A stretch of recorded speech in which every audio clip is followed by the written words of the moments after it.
Quand on a un enfant autiste comme votre enfant, on a besoin à certains moments de pouvoir souffler. Ça, c'est sûr. C'est sûr, justement, pour rester disponible pour lui, patiente et aimante, il faut pouvoir de temps en temps prendre du recul, ça c'est évident. Est-ce que vous avez l'impression que des possibilités existent pour vous pour pouvoir souffler, ou bien est-ce que c'est encore beaucoup trop marginal ? Je pense que dans mon cas, il y en a, parce que c'est vrai que Peter est atteint légèrement et donc il y a des tas de... Je peux même le mettre éventuellement dans des stages pour enfants normaux qui font un effort d'intégration. Mais je pense que pour des parents qui ont des enfants avec un handicap plus sévère, ça doit être très difficile de trouver des chouettes activités pour leurs enfants. Pourquoi c'est important pour vous d'être ici aujourd'hui à ce colloque sur le répit ? Je pense que c'est d'abord important de soutenir toutes les initiatives de 448. Je pense qu'il fait un travail extraordinaire d'aide et de soutien aux associations de terrain. Et puis par ailleurs, je pense que dans la grande dépendance, la question du répit est un problème important, est une question à laquelle on doit répondre. C'est un soutien dont les familles ont besoin. Et comme vous le savez, on va mener dans le cadre des conférences interministérielles un groupe de travail sur la grande dépendance où le répit va avoir sa place. Et donc je venais aussi à l'écoute des associations de terrain et des institutions qui font du répit. C'est important d'avoir des moments en tant que parent où on peut laisser son enfant en toute confiance à d'autres personnes pour qu'ils vivent d'autres expériences et que vous puissiez souffler. C'est juste vital, en gros. Donc si on ne fait pas ça, on s'épuise, comme ça a été dit, on ne survit pas. Surtout quand on est aussi issu de familles monoparentales, parce qu'il faut savoir que les enfants qui ont deux parents encore ensemble, finalement c'est encore très bien. Je crois qu'il y a plus de 60% des parents d'enfants handicapés qui sont séparés. Donc on se retrouve dans une situation monoparentale où on se retrouve de toute façon avec son enfant et où on est seul quelquefois à l'assumer. Ça veut dire que le handicap de l'enfant pèse aussi sur les relations familiales, sur les relations entre le couple et éventuellement les relations entre le couple et les autres enfants. Oui, de toute façon, dans tous les cas de figure, ça pèse sur le couple parce que moralement, c'est lourd à tenir.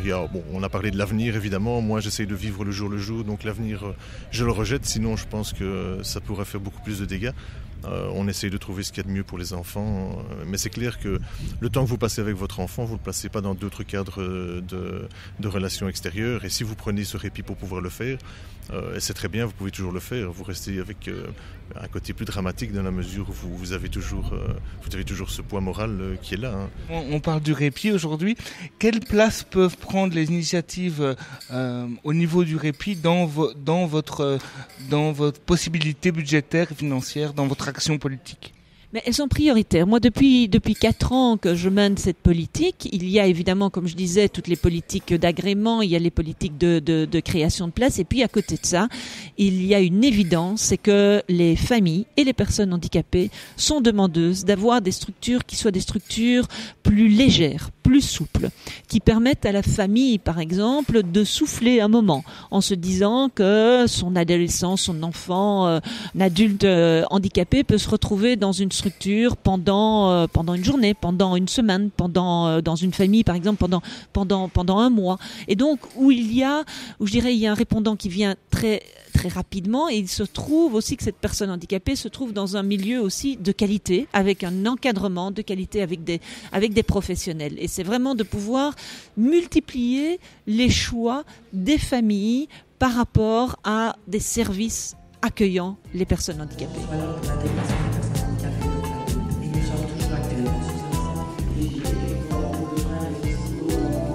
Ce qui me fait peur, c'est que c'est un constat. C'est un constat qu'on n'a vraiment pas beaucoup de place, malgré toutes les bonnes volontés, pour pouvoir répondre à la demande.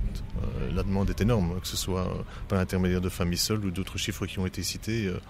Ça bénéficie à très très peu de personnes, compte tenu du nombre de parents qui ont des enfants handicapés. Comment est-ce que concrètement cette question du répit peut prendre une place dans les budgets conseils limités que vous avez à la région wallonne pour répondre au mieux aux demandes des familles ? Eh bien, dans le même esprit, on a fait ça sous forme d'un appel à projet. Donc, encore une fois, pour laisser au terrain, aux gens de proximité, à ceux qui connaissent l'occasion d'exprimer des formules de répit, eh bien, on lance un appel à projet cette année avec un budget de 700 000 € tel que défini en concertation avec l'agence. Il est clair que le résultat de cet appel à projet va nous donner un éventail de possibilités, peut-être de pouvoir mieux quantifier les besoins budgétaires nécessaires pour répondre aux attentes en matière de répit. Et donc, ce que nous comptons faire, c'est cette année-ci, alors passer vers une formule plus réglementaire, plus structurelle, qui permettra alors de manière tout à fait, je dirais, récurrente et permanente, pouvoir financer le répit sous les formes qui seront définies et d'avoir dès 2009 quelque chose qui sera alors vraiment structurel en la matière. C'est une façon, à mon avis, de construire les choses vraiment en partenariat entre le ministère que je représente, la WIP et les associations de terrain. Pour répondre aux besoins des familles qui ne trouvent pas de structure de jour. Nous avons, un système qui se base sur les besoins, en prenant en compte les ressources de l'environnement.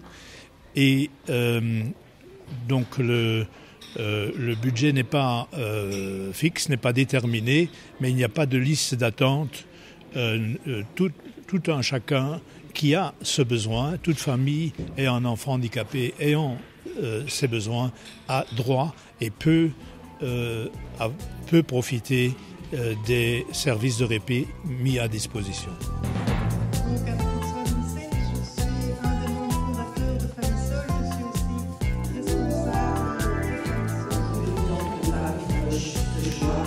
Je pense qu'il est important d'apporter des solutions efficaces, concrètes aux familles qui sont en demande. Donc, actuellement, les réponses sur Bruxelles passent entre autres par le répit et donc c'était important d'être là aujourd'hui.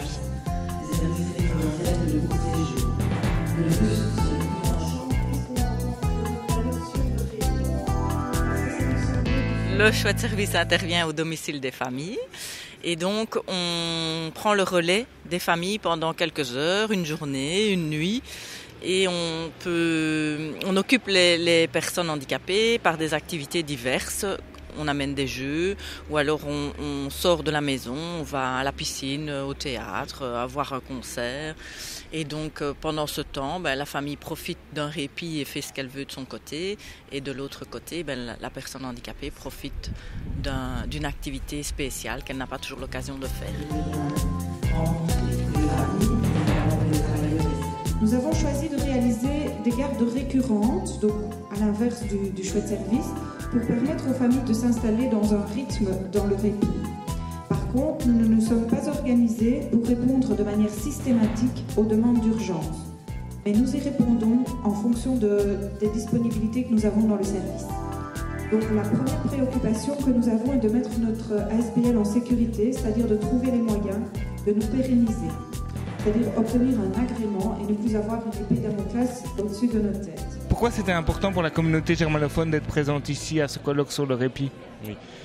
Que d'une part, depuis presque 50 ans, il y a une collaboration très régulière entre CAP 48 et la communauté germanophone. D'autre part, nous sommes régulièrement en contact avec nos collègues de l'agence wallonne, avec nos collègues bruxellois, avec les collègues des associations francophones. Et il est clair qu'on a besoin l'un de l'autre pour pouvoir faire avancer les choses dans le bon sens. Vous permettrez donc d'être substitué pour les gardes à Organisationnel au niveau du respect des horaires personnels, mais aussi du respect des besoins des familles lorsqu'il y a beaucoup de demandes. Les associations, c'est un milieu extrêmement dynamique, extrêmement inventif, extrêmement actif. Et vous avez un paquet d'institutions pour l'instant qui se développent de tous les côtés pour répondre à des besoins bien précis. Et ces besoins sont différents suivant l'endroit où on se trouve, suivant la région qu'on habite, etc. Et ça, c'est vraiment l'action de CAP 48, c'est de permettre le développement de nouveaux services, de nouveaux projets. Mais aussi, deuxièmement, à l'occasion de toutes ces campagnes de récolte de fonds, ce que fait CAP 48, c'est informer l'ensemble du public, via la RTB bien entendu qui héberge notre ASBL, d'informer l'ensemble de la population des problèmes rencontrés par les personnes handicapées, des solutions qu'on peut y trouver, des besoins qu'ils ont, changer le regard de la société sur les personnes handicapées. Et là, je crois que vraiment, on a fait bouger les choses avec CAP 48 et on compte bien continuer dans l'avenir.